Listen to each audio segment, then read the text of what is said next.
Hallo und herzlich willkommen, bonjour à toutes et à tous, bienvenue dans notre émission transfrontalière. Le 22 janvier 1963, il y a 60 ans, jour pour jour, était signé le traité de l'Élysée par le président français Charles de Gaulle et le chancelier allemand Konrad Adenauer pour inciter à une meilleure coopération entre la France et l'Allemagne et ce, dans divers domaines comme l'enseignement. J'ai le plaisir aujourd'hui d'aller à la rencontre du directeur et de la proviseure du lycée franco-allemand de Sarrebruck. Voici le sommaire de l'émission.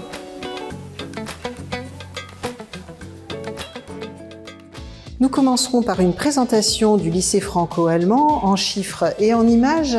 À la tête de l'établissement pour la partie allemande, le directeur Stefan Hauter et côté français, la proviseure Christine Wallibouz-Huguen sont nos invités du mois. CP, CE1, CE2, le labo interculturel se consacre au nom des classes à l'école en France et en Allemagne. Jongler avec les deux langues, c'est le quotidien des élèves à l'école biculturelle de Frémin-Merlebach. Nous leur avons demandé ce que le traité de l'Élysée leur évoquait.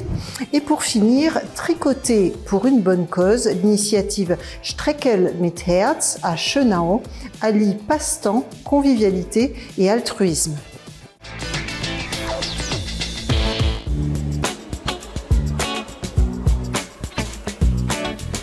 Le premier lycée franco-allemand a été fondé à Sarrebruck.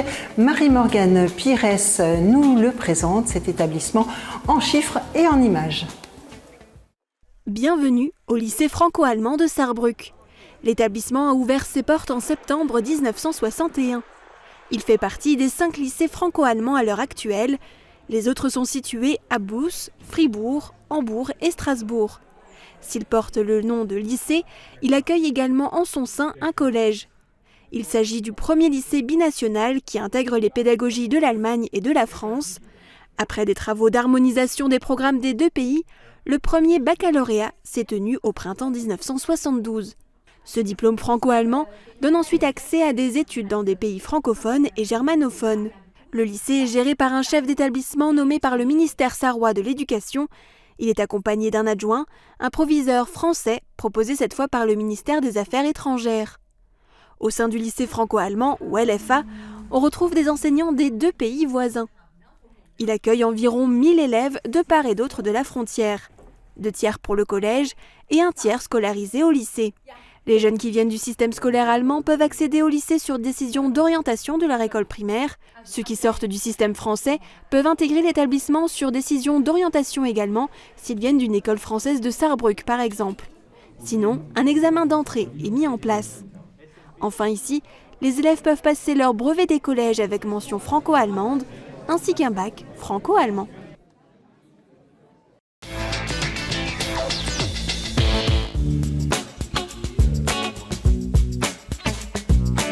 Guten Tag, Stefan Hauter. Guten Tag. Sie sind der Leiter des deutsch-französischen Gymnasiums. Wir feiern den 60. Jahrestag des Élysée-Vertrags. Was bedeutet dieser Vertrag heutzutage? Macht es Sinn, dass wir ihn noch feiern? Es macht auf jeden Fall Sinn, diesen Vertrag zu feiern. Und ich bin Schulleiter des deutsch-französischen Gymnasiums und unsere Schule, so kann man das formulieren, ist von diesem Vertrag eigentlich, wir haben diesem Vertrag unsere Existenz zu verdanken. Wir sind zwar schon älter als der Vertrag, aber die Fortentwicklung der Schule und dann auch die Neugründung der anderen DFGs ist nur möglich gewesen mit diesem Vertrag und auch mit der ganzen Mission, die damit verbunden ist auf beiden Seiten der Grenze. Das deutsch-französische Gymnasium spiegelt den Geist des Élysée-Vertrags wider, das sagen Sie. Wie macht sich das im schulischen Alltag bemerkbar? Ja, die deutsch-französischen Gymnasien sind Begegnungsschulen. Das heißt, im Gegensatz zu anderen Schulen, in denen zum Beispiel die französische Sprache als Fremdsprache intensiv gelernt wird, ist es bei uns zwar auch so, aber es heißt auch Partnersprache und nicht Fremdsprache. Das zeigt schon den Stellenwert der jeweilig anderen Sprache. Und wir sind ja auch eine deutsch-französische Schulgemeinschaft mit deutsch-französischen Schülern, mit Eltern von beiden Seiten und auch mit der Lehrerschaft. In Deutschland ausgebildete Lehrer, in Frankreich ausgebildete Lehrer, bis hin zur Schulleitung. Richtet sich wirklich das DFG an alle Schüler? Man hört oft, und das ist eine Kritik, dass das DFG ein elitäres Gymnasium ist. Ja, das ist richtig. Ja. Die Frage des Elitären ist ein Problem, das wir mit uns herumtragen. Es ist natürlich klar, dass das Lernen einer Fremdsprache immer mit Ängsten verbunden ist. Ja. Das ist eines der schwierigen Fächer, wie vielleicht auch die Mathematik. Und diese Challenge, die wir uns geben, diese Herausforderung zu sagen, wir bringen Schüler aus dem Saarland mit einer Sprache am Ende zu einer Zweisprachigkeit, das ist ein mutiges Unterfangen, aber macht manchmal auch Angst. Ja. Und es ist sicherlich auch nicht einfach. Und es gibt auch Schüler, für die das sehr anstrengend ist. Und auch manche, die sagen, ich möchte das nicht weitermachen, aber wenn wir unsere Statistiken anschauen, schaffen es einfach sehr viele und wir haben auch nicht mehr Verlust als an anderen Schulen. Mhm. Französische Schüler lernen immer weniger Deutsch und umgekehrt. Einfach zu kompliziert. Wie gehen Sie damit um? Das tut uns sehr weh. Ich meine, wir haben an unserer Schule das Problem nicht, weil unsere Schule ist gut besucht. An der Grenze gibt es viele, die diese Kompetenz der Zweisprachigkeit nachfragen. Insofern, auf unserer Insel ist das Problem nicht gegeben. Aber wir sehen mit Besorgnis, dass natürlich in beiden Ländern diese jeweilige Partnersprache leider immer weniger en vogue ist und weniger angewählt wird. Und das ist sehr bedauerlich, denn wir wollen ja nicht alleine sein mit dem deutschsprachigen also mit dem Französisch- und Deutschunterricht. Aber wir hoffen auch, dass unsere Schule so auch ein paar Impulse gibt in diese Richtung. Wir entsenden ja doch jedes Jahr 100 bis 150 Abiturienten ins Land, die anderen DFGs auch. Wir hoffen, dass das Missionare sind, die so ein bisschen auch in die beiden Länder tragen, dass das Französische und das Deutsche auch Spaß machen, die beiden Sprachen. Neben dem Englischen, es ist ja kein Entweder-Oder, und Englisch, das gehört immer dazu, auch bei uns. Mhm. Vielen Dank, Herr Hauter, für dieses Interview.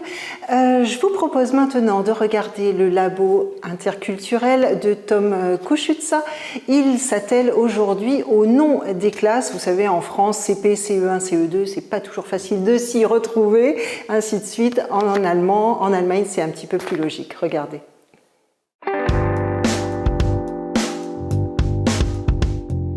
Il y a 3 ans, j'ai fait un échange scolaire en France chez mon correspondant Timo. Et hier, on s'est enfin revus pour la première fois depuis l'échange. Entre-temps, nous avons tous les deux passé notre bac, donc évidemment, je lui ai demandé ce qu'il fait depuis. Oh, comment je le regrette. Alors toi, qu'est-ce que tu fais maintenant là ? Alors moi j'avais plusieurs idées en fait pour la suite de mes études après mon bac. Je pouvais soit partir sur un BUT, soit partir sur un BTP. Et sauf qu'en fait j'ai un peu réfléchi et je me suis dit qu'un BTS ce serait un peu mieux pour ma suite d'études et ce que j'avais réellement envie de faire. Attends, quoi ? Rien compris. Sur le moment, évidemment, j'ai essayé de présenter la plus belle poker face de tous les temps, du genre tout est normal. Bien sûr, un BTS, oui, un DUT, CA, truc machin chose et j'en sais rien. Là, cette année, je suis parti sur un BTS. D'accord, bah tant mieux, ça te plaît alors ? Mais dans mon cerveau, ça donnait « What ?» Non, sérieux, les Français avec tous ces sigles, vous me faites trop rire. Et ce jour-là, encore pire, on parlait aussi de notre scolarité. Oui, c'est vrai, ça fait déjà depuis le CM2 ou la 6e en fait que j'avais cette idée-là en tête. Mais c'est vraiment plus vers la terminale que j'avais envie de concrétiser cette idée. Et c'est pour ça que du coup maintenant je fais des études pour ça. Déjà en primaire, il y a les noms de classes à dormir dehors avec le CP, le CE1 et 2, le CM1, le CM2 et j'en passe et des meilleurs. Alors là, je me noyais. Même chose avec les classes au collège et lycée, de la 6e à la 3e, puis la seconde et la première, enfin la terminale.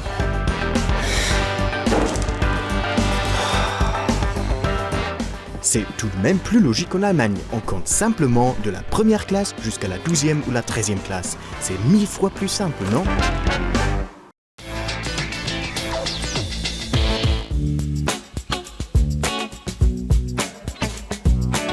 Bonjour Madame Christine Wallibus-Huguen. Vous êtes la proviseure française, donc j'ai laissé Monsieur Hauter et maintenant je me consacre à vous. Alors, on vient de voir le labo interculturel de Tom. C'est plus logique, le système des noms des classes en Allemagne ? C'est logique, sauf sur un point, la 6e est la même, n'est-ce pas ? Mais ça peut être plus logique dans le sens où ça monte par rapport, c'est croissant par rapport, en arrivant vers la terminale, bien sûr. Mais nous, c'est par acronyme, ça veut dire aussi ce qu'on enseigne dans les classes de primaire, par exemple. Voilà. Mais Je dirais que c'est plus logique, oui. Alors vous êtes en poste depuis peu au lycée franco-allemand de Sarrebruck. Oui. Qu'est-ce qui vous a fait accepter cet emploi ? Parce que j'ai fait des études franco-allemandes. Voilà, donc le traité de l'Élysée a une réalité pour moi, puisque j'étais en effet scolarisée en section allemande du lycée international de Saint-Germain-en-Laye, avec des profs allemands. Voilà, donc je parle bien allemand. Et bien sûr que l'AEFE m'a nommée parce que d'abord j'avais réussi une première mission et parce que je parle allemand. Et ça me plaît. Alors, je vous pose une question concernant l'enseignement des mathématiques. Ici, il est possible qu'un élève ait une année les maths en allemand et l'année suivante les maths en français. Je me demande toujours, pour un élève, deux langues à maîtriser, plus parfois deux approches complètement différentes d'une même matière. Est-ce que ce n'est pas perturbant ? Depuis la rentrée, je n'ai pas noté que des élèves étaient perturbés. Il faut dire que le niveau, les élèves ont quand même un très bon niveau ici au lycée franco-allemand. Moi, ancienne prof de maths, avant d'être proviseur, ça m'interpelle. Ils auront un choix de filière, parce qu'attention, la réforme du bac ne s'est pas appliquée au lycée franco-allemand de Sarrebruck. Donc, dès la seconde, les enfants choisissent s'ils veulent être en S, en ES ou en L. Donc, les maths, il y a plusieurs classes possibles en fonction de s'ils veulent quand même, si ça n'allait pas en maths, ils peuvent changer de terminale ES1, ils vont en ES2 si vraiment les maths en allemand, c'est trop compliqué pour eux. C'est une possibilité, mais jusqu'à cette année, on n'a pas eu à le faire. Donc les élèves ont quand même un bon niveau. D'accord. On est un peu surpris. Certains professeurs ne parlent pas la langue du partenaire au lycée franco-allemand. C'est pas une condition ? Tous le comprennent. J'ai vu à la Gesamtkonferenz, quand on a fait l'Assemblée Générale, moi je traduis un peu en français, mais beaucoup de professeurs français comprennent l'allemand, beaucoup de professeurs allemands comprennent le français, c'est pas une grosse difficulté. Alors, parler couramment, peut-être pas, non, mais traduire, non, mais ils comprennent. Et c'est une des conditions pour être recruté, de connaître quand même un minimum l'allemand. D'accord. Ma dernière question, est-ce que le rapprochement des peuples doit passer par l'apprentissage de la langue du voisin ? Je pense que déjà, parler la langue du voisin, ça aide à se comprendre.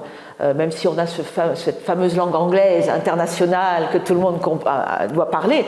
Mais non, je pense surtout l'amitié franco-allemande avec ce qui a pu être vécu, je pense que c'est important. Et puis même si on fait une faute, c'est pas grave, le tout c'est de faire un effort d'apprendre la langue du partenaire ou du voisin, ça montre qu'on a compris ce qui s'était passé avant et qu'on n'a plus envie que ça se reproduise. Merci Madame pour cette interview. Alors les rapports franco-allemands, quels qu'ils soient, doivent continuer et ne jamais cesser. C'est ce que s'efforce de faire l'école biculturelle Élie Remeau de Frémin-Merlebach en proposant aux écoliers dès la maternelle d'apprendre l'allemand et de participer à des échanges de chaque côté de la frontière. La semaine dernière, les élèves de CM2 et les anciens élèves désormais en 6e ont partagé une matinée d'activités en langue allemande, bien sûr, l'occasion pour Émilie Capodici de leur demander ce qu'ils associaient au traité de l'Élysée. C'était quand Jacques Chirac et le président allemand, je ne me rappelle plus de son nom, Monsieur de Gaulle, il a traité un pacte avec l'ancien président de l'Allemagne. La France et l'Allemagne, ils sont redevenus amis. Pour dire de faire la paix. Ils ont signé un papier pour dire comme quoi, déjà ils avaient pu se faire la guerre et qu'il allait y avoir une journée franco-allemande. Si le contexte du traité de l'Élysée est un peu flou pour les jeunes, son héritage, lui, n'en reste pas moins présent, surtout dans notre territoire frontalier. En témoigne le développement des écoles biculturelles comme l'école Élie Remeau de Frémin-Merlebach. Les écoles parce qu'elles sont biculturelles, les écoles parce qu'on y enseigne l'allemand et tout plein d'autres choses, ce sont les conséquences de ce traité de l'Élysée, important en 1963 d'ailleurs, où on s'est réconcilié, où on a commencé à échanger entre la France et l'Allemagne. Donc pour l'école Remeau biculturelle, mais je pense aussi pour le collège, cette journée ou cette semaine sera un incontournable et je pense que des activités culturelles seront proposées. Nous, on le proposera. L'école Élie Remeau accueille plus de 200 élèves de la maternelle au CM2. En tant qu'école biculturelle, elle met l'accent bien plus que dans les établissements traditionnels sur un apprentissage de la langue approfondi, mais aussi sur une découverte de la culture allemande. L'enseignement, c'est vrai que la plupart des écoles dites ordinaires proposent une séance par semaine. Nous, on est à une séance par jour et je trouve ça très important. L'école Remeau fait partie d'une des premières à être biculturelle et je me rends compte en observant un peu autour de moi qu'il y en a d'autres qui se développent, donc on prend tout doucement conscience de l'importance de notre situation géographique. Et malgré leur jeune âge, les élèves ont déjà bien conscience des nombreux atouts que leur offre la maîtrise de la langue allemande. Je parle en allemand depuis tout petit, c'est devenu une habitude. C'est comme si ça faisait partie de moi. Pour moi, c'est important de parler allemand. Parce que si on va en Allemagne, comme ça, on sait parler allemand. Parce que ma mère, elle travaille en Allemagne et du coup, je vais souvent en Allemagne. Parce que plus tard, par exemple, si on va aller travailler en Allemagne, au moins on doit la langue. Keine Ameise, nein. Nein, keine Spinne. Avant de célébrer la journée franco-allemande le 22 janvier, les élèves de CM2 de l'école et ceux de la section biculturelle du collège de Frémin-Merlebach se sont rencontrés avec leurs professeurs pour une matinée d'atelier en allemand sur le thème des animaux du monde. L'occasion pour eux de communiquer en allemand uniquement. C'est la première rencontre aujourd'hui, donc on travaille ce vocabulaire. Alors on a le jeu de cette famille, qui oblige à dialoguer. Il y a le jeu du pendu, il y a des mémories, il y a du domino. Ils doivent inventer un animal et lui donner le nommer en allemand. Il y a aussi du mime par la pâte à modeler. Donc différentes activités qui vont les obliger à parler en allemand. Et je vois, ça parle, je vois que ça communique, ça dialogue, en plus en allemand. Donc on est dans notre projet. Stimmt, das ist im Wasser. Genau, der Fisch.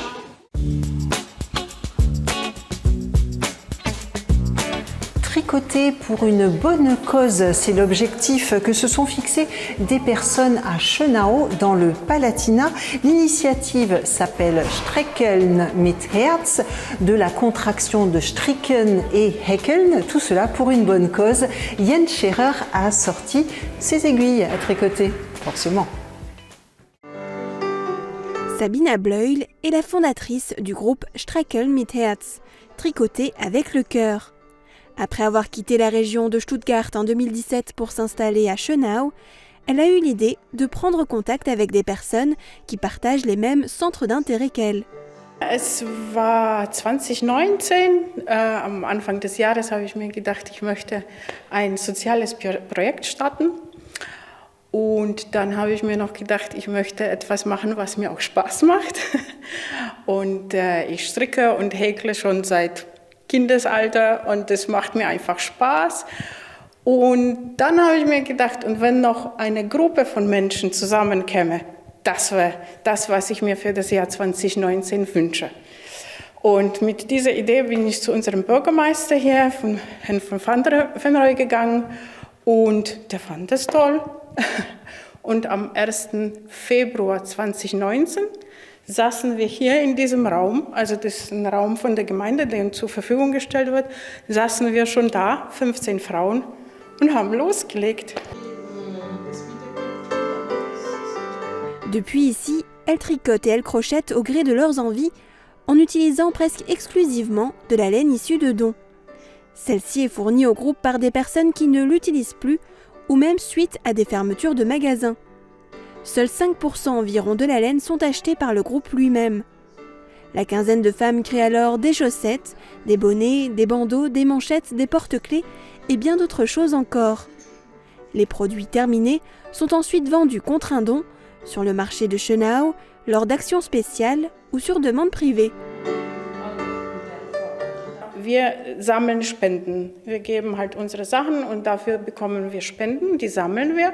Und alles, was wir einnehmen, geht für karitative Zwecke. Und zwar am meisten liegt uns die Tafel Pirmasens. Die liegt uns am Herzen. Da überweisen wir jedes Jahr große Mengen. Und dann, da gibt es ja noch so Kindertafeln. Das ist ein Projekt von der Tafel. Da überweisen wir auch immer. Und sonst, ja, wir hören wo Not ist und dann bekommen die Leute das Geld. C'est comme ça que la vallée de l'Ar a été soutenue après les inondations catastrophiques ou encore des familles de la région qui ont dû faire face à un coup du sort. Au cours des 4 années qui ont suivi sa création, le groupe a déjà pu faire don de 19 000 €. Parfois, les objets tricotés sont également donnés en tant que tels, par exemple à une association contre le cancer des ovaires. Des petits nids ont été remis à une station d'élevage d'oiseaux. La banque alimentaire de Pirmasens tient particulièrement à cœur à Sabina et aux femmes, car elle permet d'apporter une aide sociale et d'éviter que des aliments ne soient jetés, tandis que la banque alimentaire pour enfants offre en plus de repas chauds une aide aux devoirs pour les jeunes socialement défavorisés. Les femmes se rencontrent chaque premier vendredi du mois dans la maison Ginant à Schönau et c'est un groupe ouvert. Also ich möchte gerne die Gelegenheit hier nutzen, alle einzuladen, die Lust haben am Stricken und an Häkeln, Lust haben an Gemeinschaft und Lust haben, was Gutes zu tun, einfach sich bei mir melden. Ich denke mal, hier wird in der Reportage unten meine Kontaktadressen werden angegeben. Einfach sich melden und mitmachen. Das würde mich unheimlich freuen. Und auf der anderen Seite, wenn Sie selber nicht stricken oder häkeln, aber zum Beispiel Socken haben wollen oder eine Mütze oder ein Stirnband oder was auch immer, bitte genauso melden. Wir erfüllen fast alle Wünsche.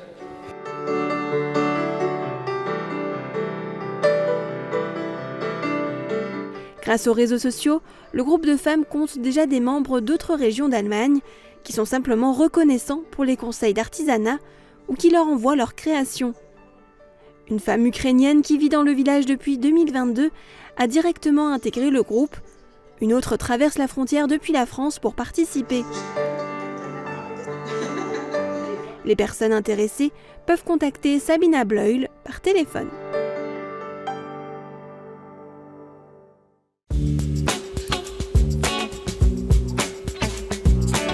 Je sais pas vous, mais moi ça m'a donné envie de me mettre au tricot. Voilà, je vous remercie d'avoir été au rendez-vous et je vous retrouve avec grand plaisir le mois prochain. Tschüss und bis bald, à bientôt.